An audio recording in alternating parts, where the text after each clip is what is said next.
Hey, welcome back to the New Bold Oola Life channel. I'm your host, David Newbold, and today's video focuses on the seventh F of Oola, fun. What we'll be talking about during the story actually happened, but there is a little bit of interpretive liberty taken. You'll see what I mean in a moment. Now, let's get into it. Let's get bold. So I'm here today with Ransom, and we're talking about fun. Are you with me, Ransom? Yeah, man, let's rock and roll. Okay. Yeah. So before we start, let me mention that having fun or working towards something fun gives me energy to push forward in other areas. So in Oola speak, it's my valve. But we'll talk more about valves in later videos. So what I love doing for fun is gaming and traveling. And a lot of my travels have taken me to Japan. Today, we're sharing one of the stories from my first time in Japan as an exchange student.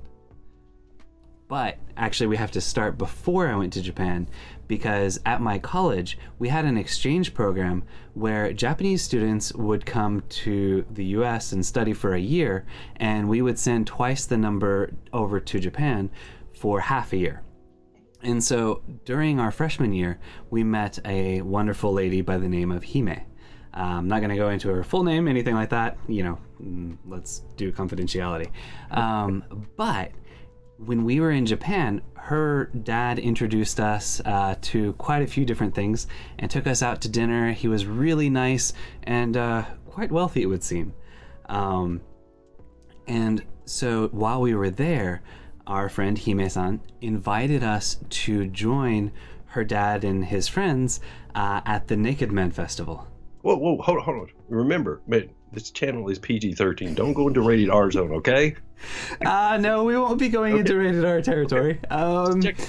So it's the Naked Men Festival, but actually you're naked up top, so mostly just guys. Actually, some ladies do join in, but they have to wear a little bit of extra covering. And you're basically wearing a fundoshi, which is like a cloth covering. But we were allowed to wear like white shorts to cover our lower area, and we weren't completely naked. But you're actually wearing a fundoshi, which is like a white cloth covering, and then they actually wrapped the cloth around to make an X across your back and cover you there. And there's a very good reason for that that we'll mention later in the story.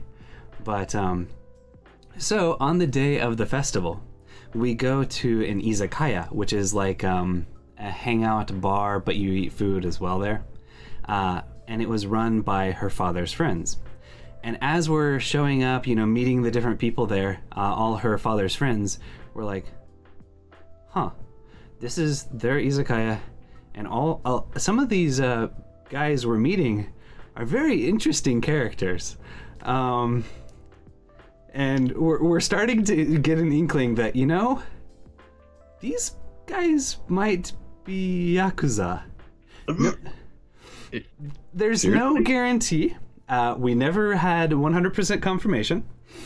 No tattoos, no, missing pinkies or anything? No missing pinkies. A couple did have tattoos. Okay.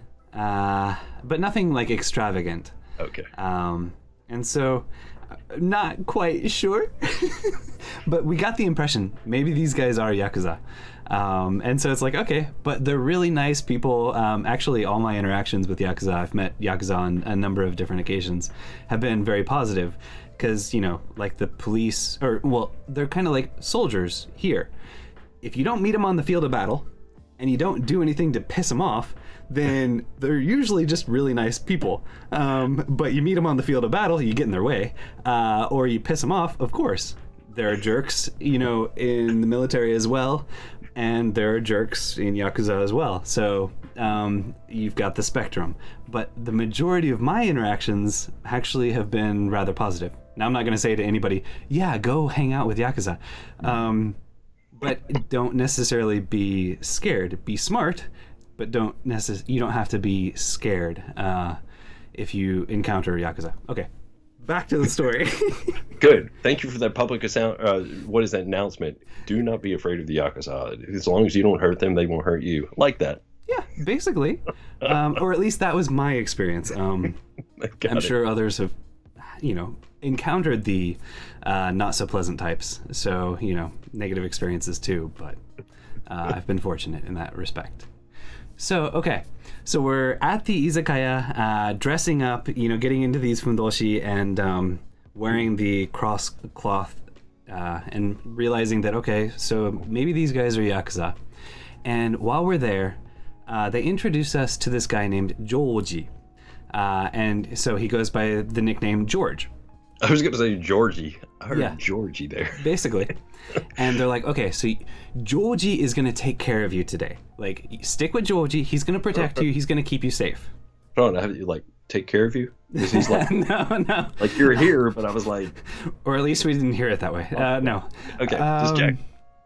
But yeah, so he's going to take care of you and watch over you, make sure you don't get hurt. And so we go outside where, it's cold. It's November, middle of November. And we're, topless. How cold was that, man? What'd you say? Yamaguchi is actually relatively south, so it wasn't terribly cold. It wasn't snowing or anything like that. It was probably like 5 degrees Celsius, which is, I don't know, 40 something.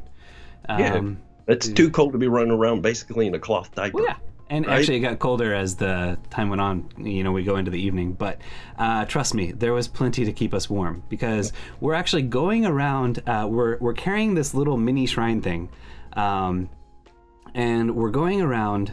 There were 3 guys that were exchange students together with me, and then like a bunch of Japanese guys together with us. And we're running around, or we're going through the streets chanting "Kyōdai washoi," which means brothers rejoice. And so you're just chanting this. And actually, normally one person would say "Kyōdai," and then everybody else would say "washoi." And so we're going around and we stop in front of different stores and everything like that. And we run around in circles like "washoi, washoi, washoi."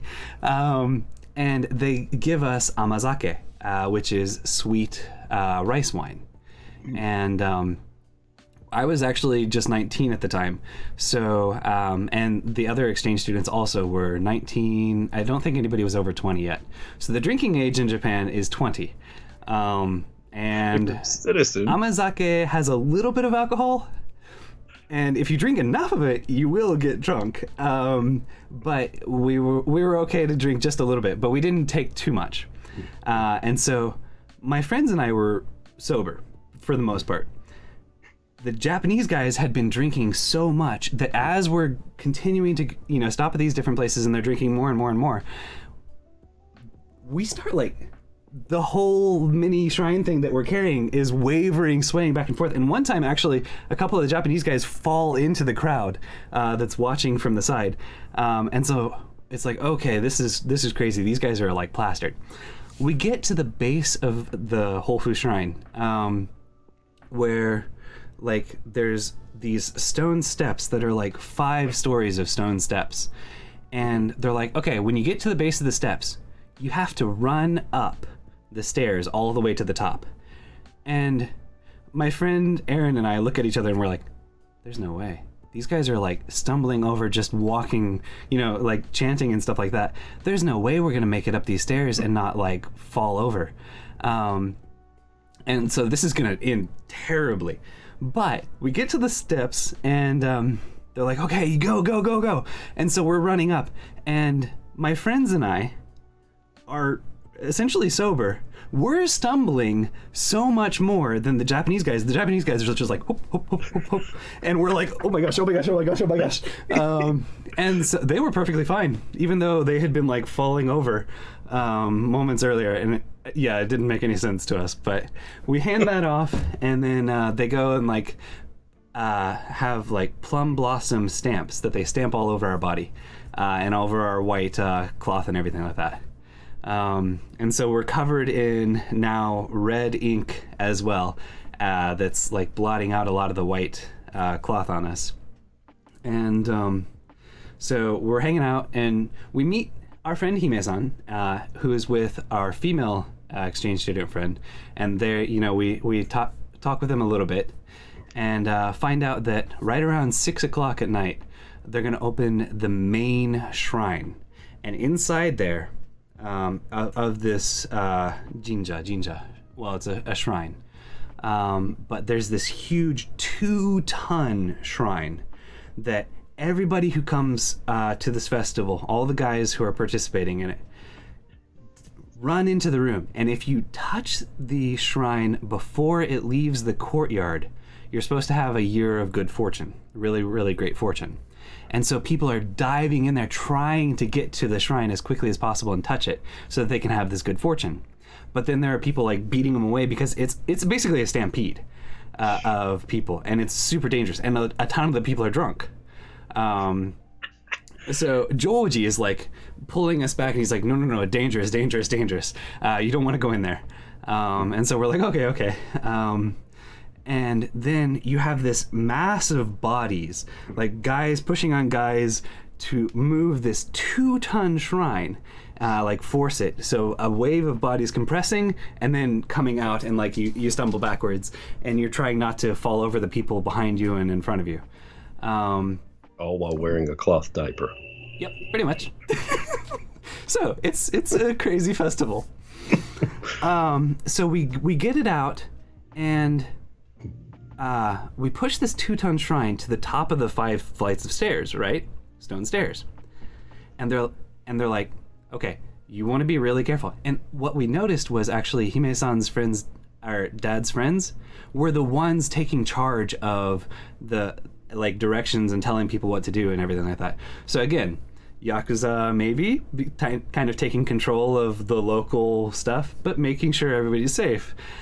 So people have died in this festival before. When the 2-ton shrine went down the stairs, if you're in the way, you can get crushed. Okay. So the reason you have this cross cloth that's crisscrossing your chest and your back is so that somebody can actually grab onto that really easily and yank you out of the way so you don't get crushed. And so basically, yeah, push the shrine to the top of the stairs, and then it tilts, and like this 2-ton shrine is like rolling down these stairs. I'm curious, how many times did that have to happen until they figured it out? I have no idea, and I don't think anybody had died for a very long time. Okay. But there have been people who have died in this festival before, is what we heard. And it makes sense because there were lots of crazy drunk people there. But we get down to the base of the stairs and push it onto this giant wooden cart. And it was exhausting. Again, the heaving of, bodies waving in and then coming back out. Finally get it onto the cart, and they're going to take it all the way around town and then bring it back. I have no idea how they got it back up the stairs. Because once it got up onto the cart and we realized that they were going to take it all around town, we were like, okay, we're exhausted. We really would just want to go hang out with, Hime-san and our friends and everything like that. So, Georgie, will you take us back to Hime-san? And he's like, oh yeah, sure. Follow me. And so we're following him. Now, we're just wearing, white shorts and the cloth and everything like that. All our stuff, including our cell phones and everything, are back at the izakaya where we changed. So, that bar. Well, so we're following George, and he takes us into this small karaoke bar. Karaoke, as Americans pronounce it. So singing, everything like that. And Georgie, he's like, oh, come in, sit down. And so we're hanging out, and we're just like, okay, are Hime-san and her friends gonna come here and meet us? He's like, and we're like, okay. And so we're sitting there for like 20-30 minutes, and we're like, this is weird. Nobody's showing up. And it's at this point that we realize we don't have our cell phones. We don't have any way to contact anybody. And we're like, Georgie brought us here. And he's hitting on the mama, the bar master, who's an elderly lady. She's like in her 40s, 50s. And we're like, he brought us here to show off his foreigner friends, to impress the mama, the bar mama. And we're like, hold on. We've been kidnapped by Japanese Mafia from the Naked Man Festival. This is not great. So, I mean, were you guys talking this out? Were you saying this to each other? Yeah, we're slowly realizing it. And then the mama comes over and starts hitting on me, actually.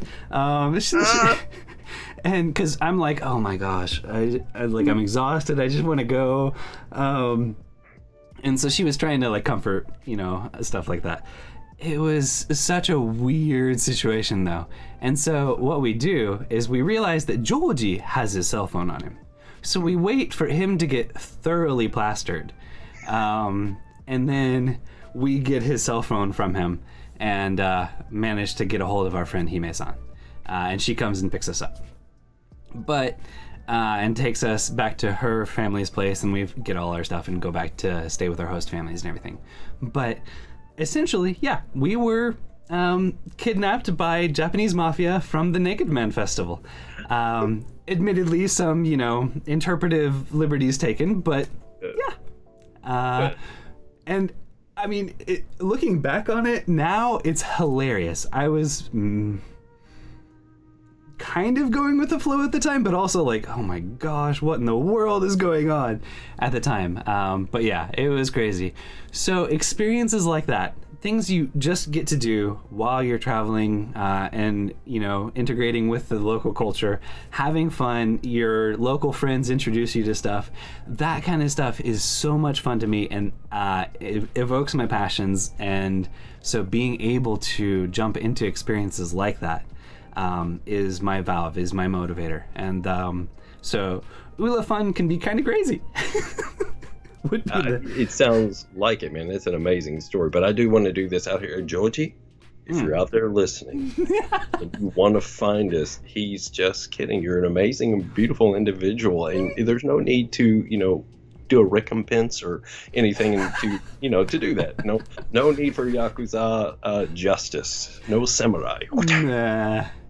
Like I said, my encounters, my experiences with them have been phenomenally positive. And so yes, I think also they will laugh if Georgie or anyone else comes across this.